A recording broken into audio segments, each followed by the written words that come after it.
नमस्कार दोस्तों, भगवान भोलेनाथ की कृपा आप सभी पर सदा यूं ही बनी रहे। दोस्तों, नवरात्रि के इस शुभ अवसर पर 8वें दिन माँ महागौरी की पूजा बड़े ही विधि विधान के साथ भक्तजन करते हैं। भक्तजन माँ की आराधना, उनकी पूजा बड़े ही भक्ति भाव के साथ करते हैं। उनके मंत्रों का जाप करते हैं, उनकी कथा सुनते हैं और उनकी आरती भी करते हैं। माँ महागौरी स्वर्ण वर्ण की है और इनके वस्त्र और आभूषण श्वेत रंग के हैं। इनकी उम्र 8 वर्ष की मानी गई है और इनकी 4 भुजाएं हैं।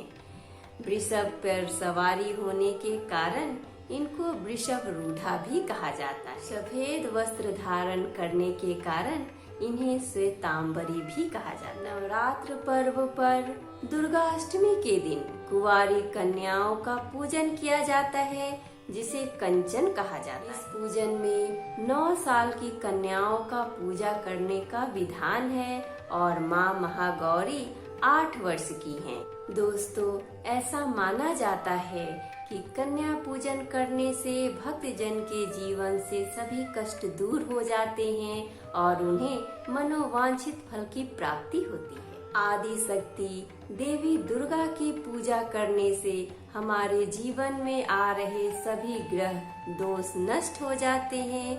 हमारे जीवन में आ रही सभी परेशानियां हमसे दूर हो जाती हैं। महागौरी की आराधना करने से वैवाहिक जीवन के साथ साथ हमारे जीवन में आ रहे सभी प्रकार के कष्ट हमसे दूर हो जाते हैं। जो भी देवी भक्त माँ महागौरी की पूजा सच्चे दिल से करते हैं, माँ उनकी मुरादें अवश्य पूर्ण करती है। ऐसे में दोस्तों, आज के वीडियो में हम कन्या पूजन के महत्व को बताते हुए कन्या पूजन के पीछे की कथा के साथ साथ इसका महत्व, इसकी पूजा विधि और मंत्र भी जानेंगे।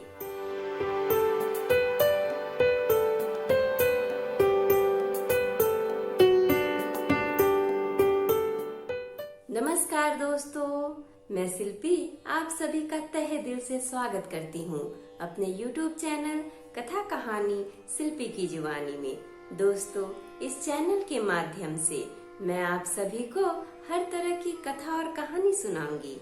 अगर आपको मेरी तरह कथा और कहानी सुनना पसंद है तो प्लीज हमारे चैनल कथा कहानी शिल्पी की जुबानी को सब्सक्राइब कर लीजिए।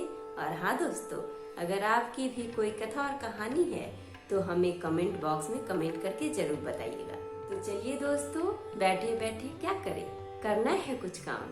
सुनते हैं आज की कन्या पूजन की कथा, लेके माँ दुर्गा का नाम। बहुत समय पहले जम्मू कश्मीर के कटरा जिला के पास एक हंसाली गांव में श्रीधर नाम का एक व्यक्ति रहता था। वह एक पंडित था जो माँ दुर्गा का बहुत बड़ा भक्त था और अक्सर उनकी पूजा में लीन रहा करता था। श्रीधर की एक भी संतान नहीं थी, जिसकी वजह से वह काफी दुखी रहा करता था। एक दिन उसने नवरात्रि का व्रत किया और कन्या पूजन के लिए कन्याओं को आमंत्रित किया। इन्हीं कन्याओं में से एक प्यारी कन्या रूप धारण करके माँ वैष्णो उनके घर पधारी। श्रीधर ने सच्चे दिल से सभी कन्याओं का आदर सम्मान किया और भोजन करवाया। भोजन ग्रहण करने के बाद सभी कन्या वहां से चली गई, लेकिन माता वैष्णो वहीं श्रीधर के पास रुक गई।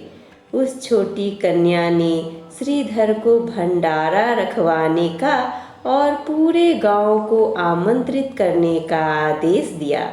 कन्या की बात मानकर पंडित श्रीधर ने ठीक वैसा ही किया। श्रीधर द्वारा आयोजित किए गए भंडारे में भैरवनाथ भी आया था। कहा जाता है कि यहीं से भैरवनाथ के अंत का आरंभ हुआ। यह भंडारा रखवाकर श्रीधर को संतान प्राप्ति हुई। तब से लेकर अब तक नवरात्रि में कन्या पूजन किया जाता है। नवरात्र में कन्या पूजन का विशेष महत्व होता है। अष्टमी व नवमी तिथि पर 3 से 9 वर्ष की कन्याओं का पूजन किए जाने की परंपरा है। धर्म ग्रंथों के अनुसार कन्याएं साक्षात माता का स्वरूप मानी जाती है। एक कन्या की पूजा से ऐश्वर्य की प्राप्ति होती है, वहीं 2 की पूजा से भोग और मोक्ष की प्राप्ति होती है।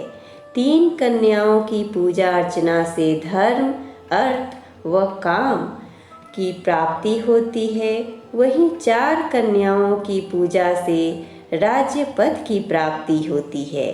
5 कन्याओं की पूजा से विद्या की प्राप्ति होती है। 6 कन्याओं की पूजा से 6 प्रकार की सिद्धि मिलती है। 7 कन्याओं की पूजा से राज्य पाठ मिलता है और 8 कन्याओं की पूजा से संपदा और 9 कन्याओं की पूजा से पृथ्वी के प्रभुत्व की प्राप्ति होती है। अब आइए दोस्तों, हम कन्या पूजन की विशेष पूजा विधि सुनते हैं। कन्या पूजन में 3 से लेकर 10 साल तक की कन्याओं की पूजा करनी चाहिए। इससे कम या ज़्यादा उम्र वाली कन्याओं की पूजा वर्जित है। अपनी इच्छा के अनुसार 9 दिनों तक अथवा नवरात्र के अंतिम दिन कन्याओं को भोजन के लिए आमंत्रित करें। कन्याओं को आसन पर एक पंक्ति में बैठाएं। कन्याओं की संख्या 9 हो तो अति उत्तम है, अन्यथा 2 ही सही है। इन सब कन्याओं के नमस्कार मंत्र इस प्रकार से हैं।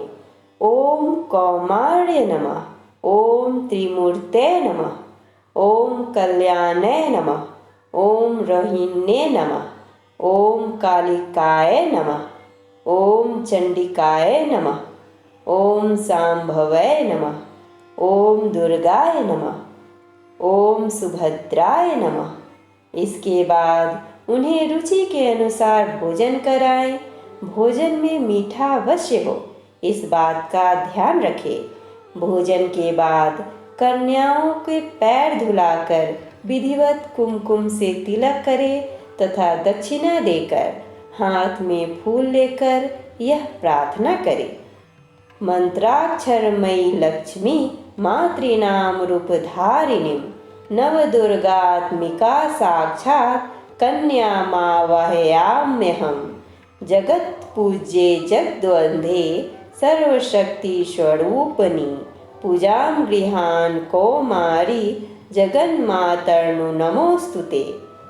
तब वह फूल कन्या के चरणों में अर्पण कर उन्हें सम्मान सहित विदा करे। दक्षिणा में रुपया, सुहाग की वस्तुएं, चुनरी, इन सभी चीज़ों को देकर उन्हें उपहार सहित सम्मान दे। पूजन में प्रयास हो तो ऐसा होना चाहिए कि ये त्रुटियां कम से कम हो, लेकिन जो भूलवश हो जाए उसके लिए क्षमा याचना करना जरूरी है। इस तरह से पूजन करने से माँ की विशेष कृपा हमें प्राप्त होती है। माता रानी हम पर प्रसन्न होती है और हमारे घर में सुख शांति का वास होता है।